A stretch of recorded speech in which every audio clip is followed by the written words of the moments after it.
John, just, listening to Dasha and what the Trump transition team is looking as far as possible names for the different kind of key positions, this is a totally different group of people than Trump chose during his first administration. Well, obviously he's learned what he didn't get done the way he wanted things to be done, and so he's now focusing on who he's going to bring in. And Jose, the people you surround yourself with are critical. If you don't have good people around you, you're not going to have good results. I saw John Thune, by the way, yesterday on television, and he made 3 points. He said, we're going to focus on economic security, energy security, and national security.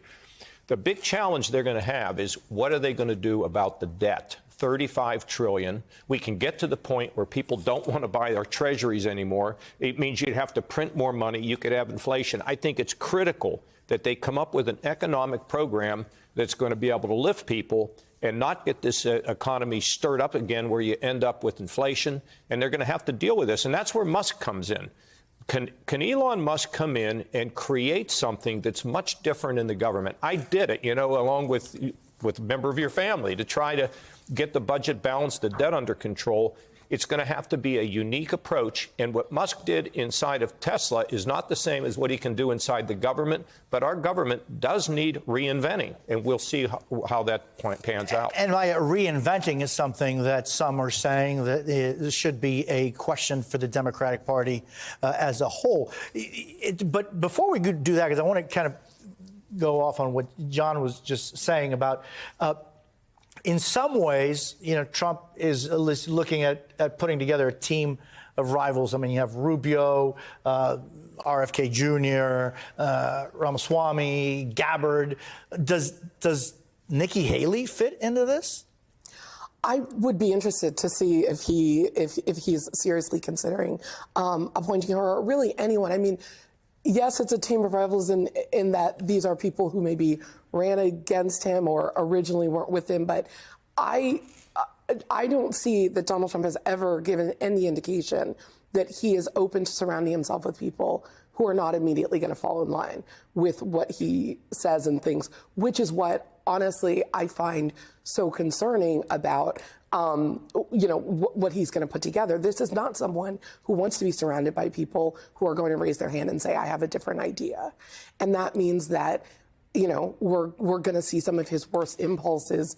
I fear we're going to see some of his worst impulses followed up on by the team of people he surrounds himself with. And if that's not what he plans to do, if he plans to govern differently, I think he has an opportunity to show people right now with who he decides to select. Yeah, and I mean, John, here's some of what Trump said during the campaign as to what his priorities were.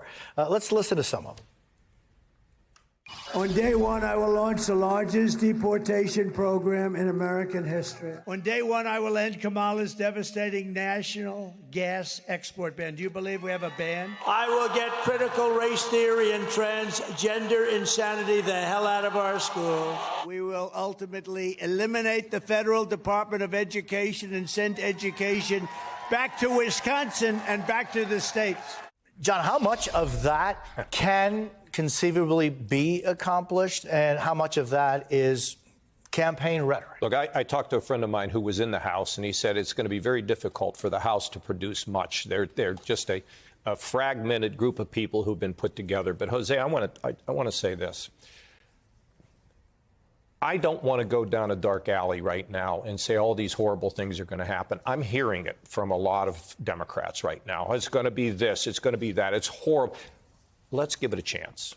And if we see things happening that we don't like, that we don't think reflects who we are as Americans, then we're going to have to talk about it. In terms of a lot of that, a lot of it is rhetoric. And look, it'd be great if we could get a comprehensive immigration plan. It'd be great if we could get it. In terms of, I mentioned reinventing the federal government. We cannot continue to ignore this debt. At some point, it's going to come down and affect all of us. You know it. I totally know agree with you on that. You have to, it depends on how you see things, if it's half glass full or half empty. But words matter and proposals matter. They and do. If you're talking about, Maya, for example, I will have the largest deportation force in history starting on day one, which prima facie is pretty concerning. But why not take Trump at his word? I think we have to. I think one of the dangers that we have had with Donald Trump is consistently not taking him at his word and assuming that some of the most inflammatory things that he says are just rhetoric. And I think there are two issues with that. One is, I don't think he has ever indicated that he isn't capable and willing to do something that inhumane and that devastating to communities. Family separation was a policy in the first Trump administration and the first period.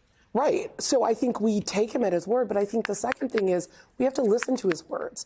Let's say that was campaign rhetoric and he's going to come in and govern differently. The damage is done when you have somebody running for president who now won, our president-elect. That's how he talks about immigrant people, families. His rhetoric, J.D. Vance's rhetoric, devastated a community in Ohio because it was just so grossly anti-immigrant, so racist. They put that out on national television, and people got bomb threats at schools. His rhetoric matters. It means something, and I think that's the part we don't want to get away from. Regardless of what his policies actually are. And John, you that have served in so many different branches of government, you know, the House, and you're certainly a governor. And what do you think the importance of right now?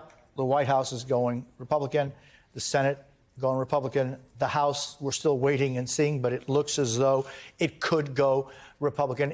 If that is the reality for Trump's first term, at least the first 2 years, like Biden had, like Obama had, what would it mean to have both houses and the White House? Look, first of all, I mentioned John Thune earlier. I've known John. I served with John. I don't know if he'll be elected leader. If he is elected leader, he's a very, very good man. He's a terrific person. In the House, as I mentioned, one of my former colleagues, told me today, it's so dysfunctional, I don't know what they can jam through. So he does say a lot of things. You know, part of the reason why people still voted for him is because they looked at his first term and they saw some things they didn't like, obviously, but everything didn't just fall apart right away. And so what I'm saying is it's so hard to separate the rhetoric from the action. And what I'm saying as an American who's been highly critical of Donald Trump is I want to see where we go. And I understand your point. For Democrats, I think Democrats, this is my greatest suggestion to them, put yourself in other people's shoes and feel their pain and understand where they're coming from. Don't lecture them. Don't talk down to them. Talk to them and feel their pain. You know, and Maya, just taking a little bit off that, yesterday in our conversation with W. Kamau Bell, he said that the Democratic Party failed on many levels because they weren't listening. Where do you think the party should go from here, or should there just be evolutionary changes? Oh, gosh, I think, look. That's a tough question, I would say, for her. I think, I do, look, I think very clearly there is a gap with the way the party has been approaching a lot of people, a lot of would-be voters. And I think that this needs to be a moment. I remember after 2016, there was so much attention paid to the fact that, wow, Democrats have lost white working class voters. And in fact, J.D. Vance sort of got on everyone's radar because he wrote Hillbilly Elegy. And so many people in the Democratic Party were saying, hey, we need to make sure that, to the point you were just making, we're listening to people. We're not talking down to people, right? So I want the same approach to the communities that we feel like we're losing right now as that community got. I want us talking to Latino voters as not sort of, we know what it is. And, you know, I've already kind of heard some of the narrative that is, well, it was sexism. These are just, the people weren't going to vote for a woman president. I want people giving that same humanity and appreciation to the fact that people are complicated, people have a lot of issues that are going on. And I think we need to, before we start condescending to groups of people that we lost, we need to talk seriously about why did we lose people? Or even more than that, why did we feel like we lost people? Have we been taking communities for granted? Because I think we have. And I think there's a lot to learn here. I think we're going to be learning it more over the next couple of weeks. You know, Jose, one of the things I learned in 2016, it wasn't so much the policy, it was the hugs that I gave people and said, you tell me your troubles. And that resonated with them. I mean, I was facing Donald Trump, so that was a different wave and a different time. But one of the problems the Democrats had is they said, oh, we don't have any economic problems, and inflation's not a problem, it's transitory. And here you got people, as we heard just yesterday, we had a woman who runs a big Latino organization saying they cared about rent. We got to listen. You got to listen to them, and you got to put yourself in their shoes. And if you do it, you'll come up with the ideas to move forward, in my opinion. Maya Rupert and John Kasich, thank you both so very much for being here. Thank you, Jose. It was great seeing you both.